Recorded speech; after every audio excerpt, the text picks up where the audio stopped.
Today on Motorz, Chris is going to show you how to put those finishing touches on our Chevy small block.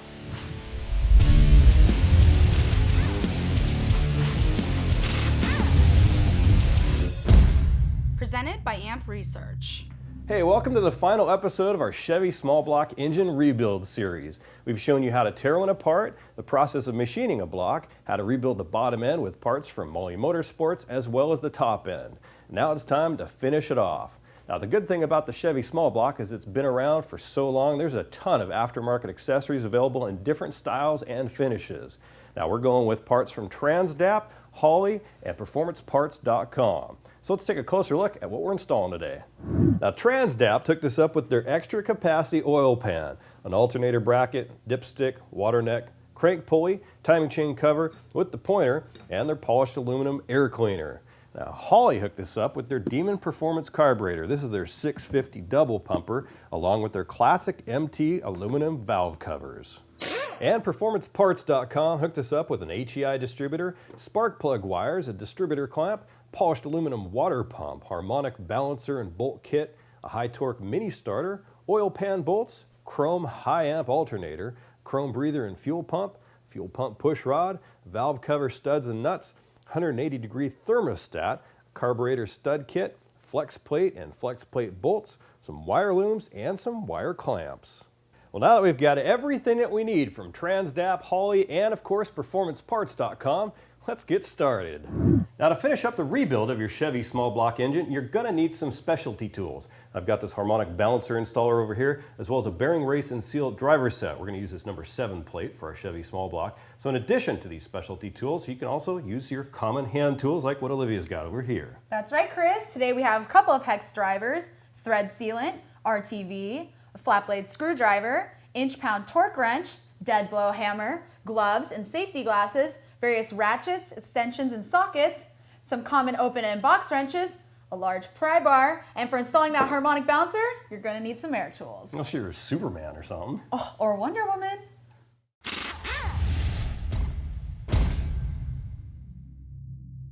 E3 Diamond Fire spark plugs are the most powerful spark plugs you can buy. They deliver a more complete fuel burn, more power, better economy, and reduced emissions. E3 Diamond Fire spark plugs at auto parts and lawn and garden stores everywhere.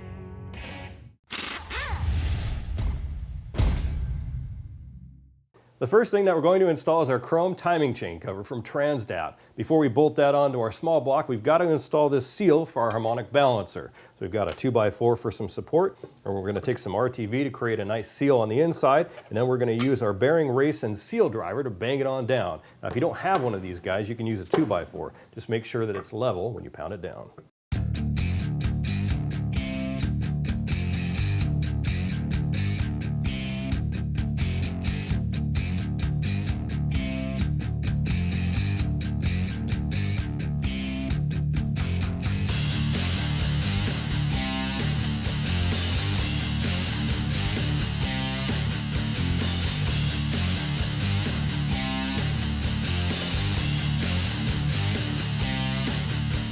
Torque down the timing chain cover bolts to 8 foot-pounds, which is also 96 inch-pounds.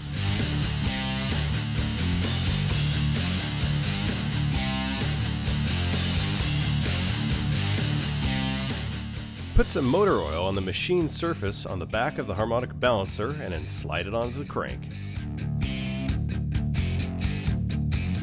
Use a harmonic balancer installation tool to press the harmonic balancer onto the crank.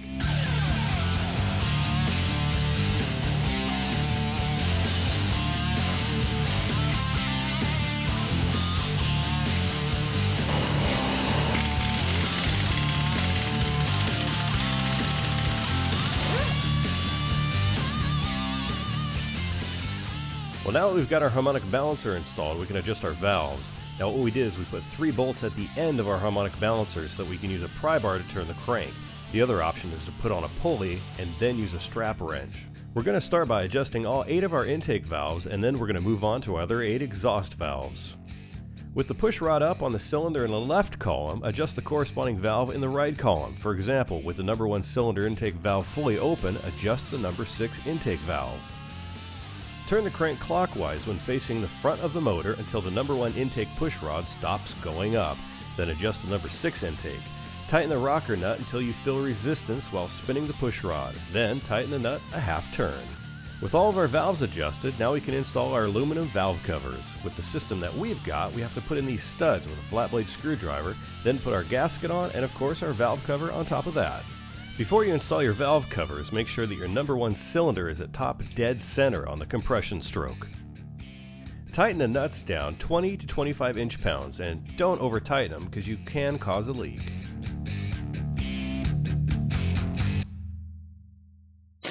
Now we've got our engine flipped upside down so we can install our extra capacity oil pan from trans-dapt. Now in our last episode we already installed our oil pump and our extended oil pickup, which is required for the extra capacity oil pan. So the only thing left to do is to install our gaskets with a little bit of RTV and bolt it on down.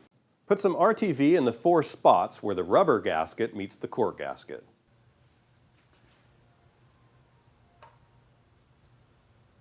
Now that our gaskets are laid down, we can install our oil pan. Now there's 4 7/16 bolts that go on the ends and 14 of these 3/8 bolts that go along the sides. You want to make sure you torque them all down to 144 inch-pounds, which is also 12 foot-pounds.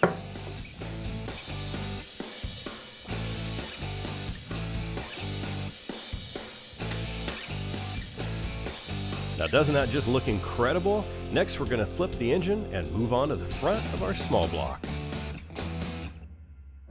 With all of our rocker arms adjusted and our valve covers installed, we can move on to the front end of our engine with parts from PerformanceParts.com and trans-dapt. We've got a new water pump, alternator brackets, and of course our alternator, new pulleys, a fuel pump, mounting plate, and push rod, a harmonic balancer bolt, our water neck, plugs, and we've got these really cool wire looms to help organize our spark plug wires. To install these, you just need to remove these 2 nuts and slide it on down. First up, our water pump. This just gets mounted with the supplied hardware.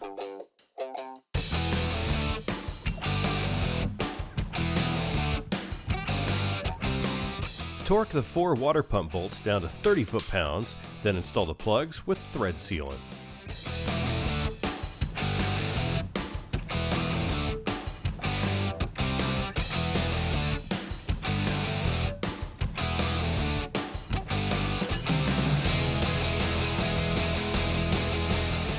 Install the crank pulley and torque all the bolts down to 20 foot-pounds.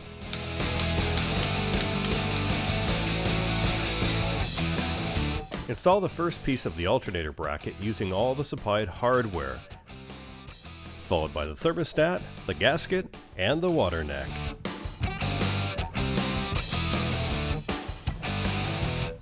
And finally the remaining parts of the alternator bracket. Torque the water neck bolts down to 25 foot-pounds.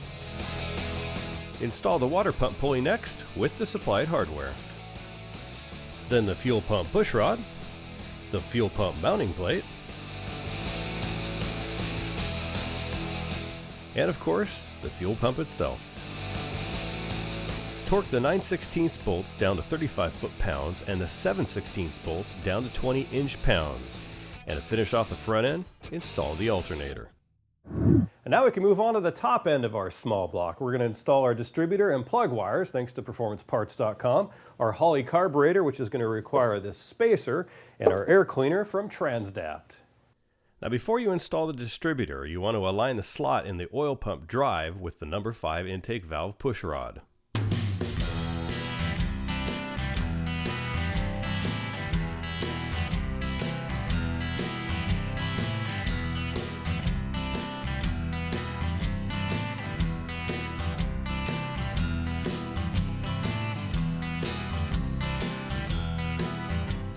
Our Holley carburetor had some clearance issues with our intake manifold, so a quick fix was to pick up this spacer from our local auto parts shop.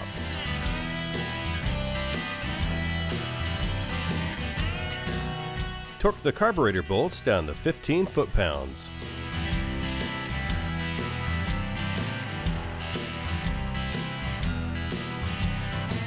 Put some RTV around the base of the dipstick housing and then push it into the block.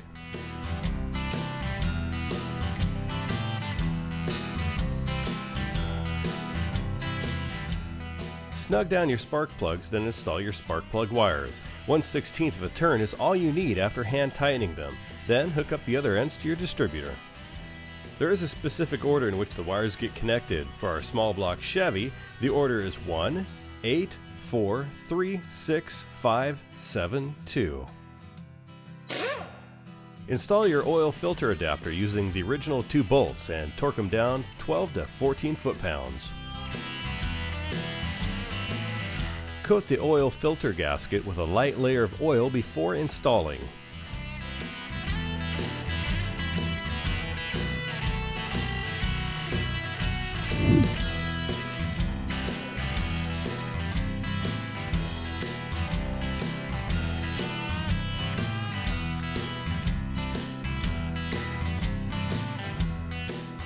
We used our engine hoist to take it off the stand and put it onto an engine cradle for storage until we're ready to install it in an upcoming project vehicle, which of course we'll show you how to do in an upcoming episode. Now don't go away, we'll be right back with more Motorz.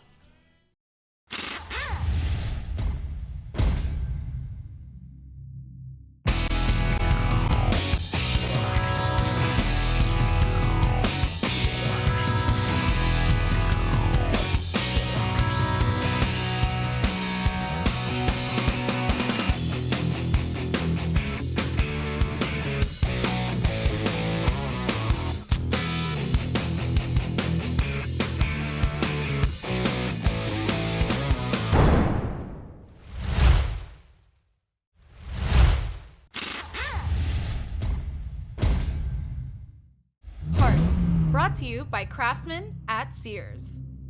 Now you've seen me talk about these Craftsman dog bone wrenches on the show before. That's a good thing that Craftsman keeps innovating, coming up with new tools for me to talk about, because otherwise I wouldn't have this new figure 8 universal wrench that, like the dog bone, offers 8 sockets, but this time with a completely different design. There are just 2 sections of the tool that flip out, giving you a ton of leverage, and they don't rotate out of the way once flipped down. Now, Craftsman calls this a quick change. It really is fast. Get both the metric and standard figure 8s for a combined total of 16 common wrench sizes.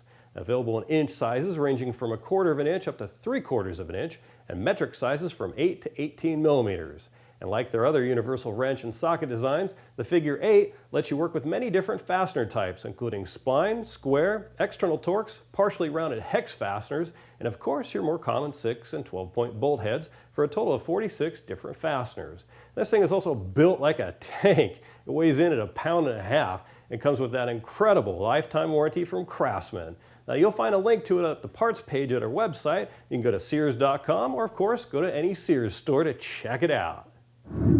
Now when it comes to stiffening your vehicle's suspension, the obvious choice is to go out and grab a new set of bigger and stronger sway bars. For just a few $100, you've instantly got better handling and those tires stay flat on the road.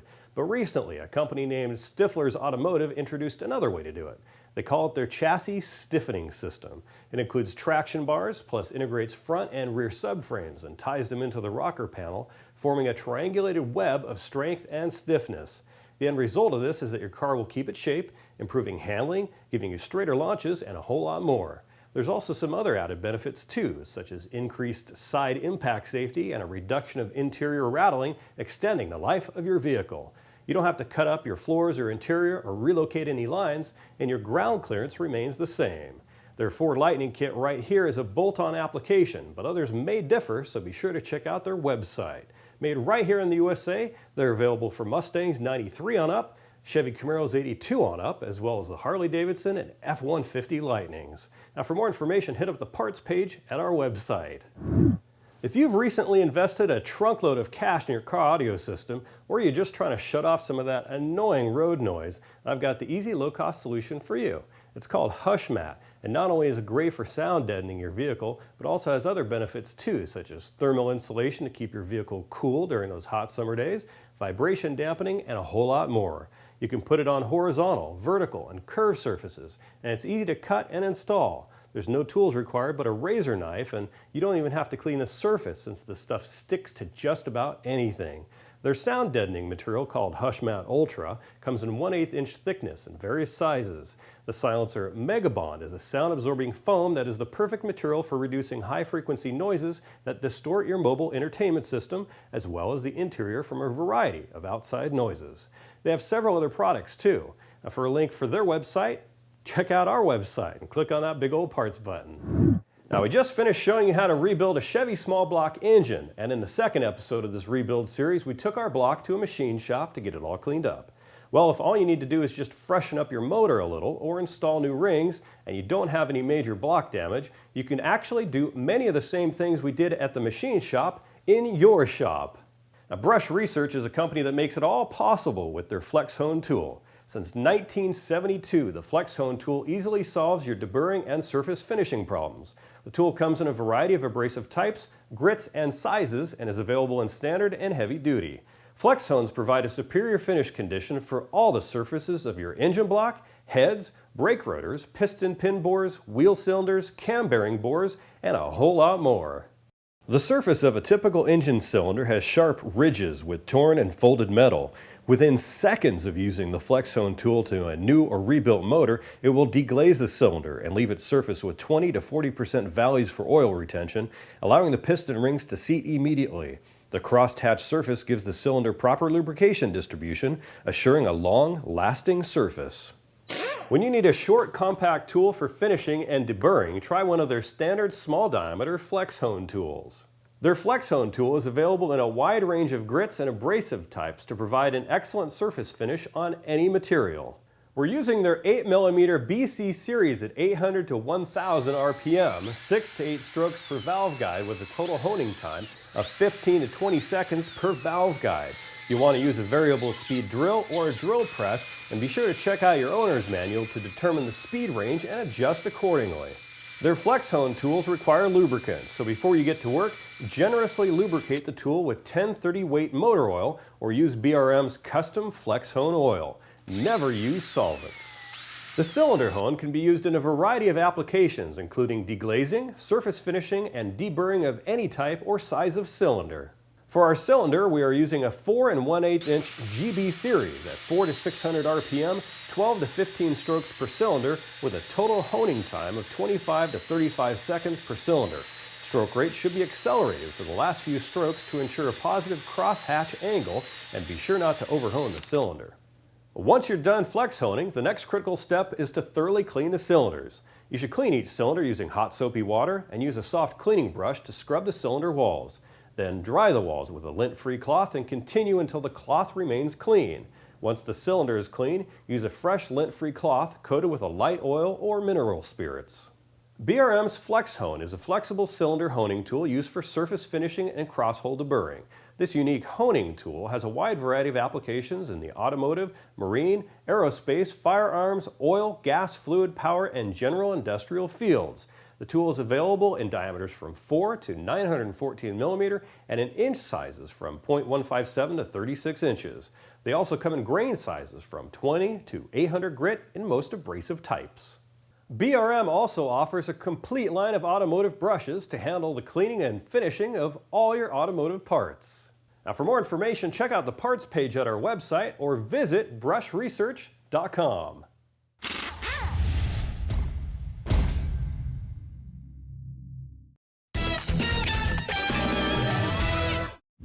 Hi, I'm Nate with Sears Tools. Let me tell you about the Blue Tool Crew. We know tools. With over 400 national brands and over 30,000 products, we can help you find the tools you need.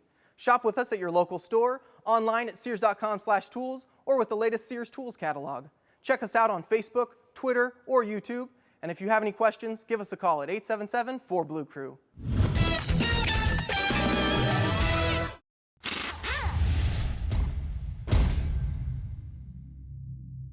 Letters, brought to you by E3 Spark Plugs. Born to burn. Hey guys, now before we get to our letters, and we've got a bunch of them today, I want to tell you about a few things. Now, as always, we've got our Facebook page right here. We want you to check that out and press that like button. And also check us out at Twitter. We're at Motorz. We want you to follow us and talk to us that way as well. Now, every month we give away a free car cover from Covercraft. It's got a Motorz logo right on the front, and that's thanks to Covercraft as well as Catskin. Now, all you got to do to enter to win that is just visit our website and click on the Rides button right on the home page. Now, here's a look at some recent Rides winners. Now, don't those vehicles look incredible, especially with that Motorz branded Covercraft car cover on them? Now, to enter your vehicle, just head on over to our website and click on the Rides button right on our homepage. Now, our first letter comes from Julian C. He writes, "Hey Chris, I love the show. I've learned so much from it. I always look forward to the next episode. I've got a 2004 Mustang GT, and I was looking to give it some pep. I've been told that I should replace the gears to 373s. We have a future episode showing how to change rear end gears. I don't really want to try it until I see it done first." Well, back in episode 9 of season 3, we actually did that to our F-150. We upgraded it from 355s to 456s. It's going to be similar, but a little bit different, so you might want to wait until we do it on one of our Mustangs, or just take a look at that episode. It'll at least give you a really good overview of what all is involved. Next up is Vince Rapini. He says, "Chris, just found your show on Roku, and I think it's great. I stayed up till midnight a couple of nights watching. My question is, will you be doing any work on the new Motorz soon? Magnums, Chargers, Challengers. I've got a 2005 Magnum RT, and I'm ready to start doing some modifications. Thanks, Vince." Well, Vince, we don't want to hold you up, and we want you to start working on that muscle car of yours. Even though it's a new Mopar, some of our old Mustang episodes could probably help you out quite a bit. But stay tuned. We can start working on these new Mopars at any time. I'm a big fan of that new Challenger. And thanks for checking us out on Roku.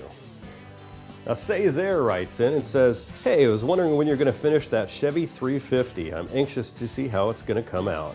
I'm doing mine too. Maybe you can help me out. I've got a 1988 Chevy 350 4-bolt main. I don't know what the torque specs are for the main bearings. Can you help me out?" Well, as you can see, we just finished our own Chevy small block rebuild, and it looks incredible. Now, of course, we had a 2-bolt main. The 4-bolt main is going to be a little bit different. You want to torque those inner bolts to 75 foot-pounds and the outer, shorter bolts to 65 foot-pounds.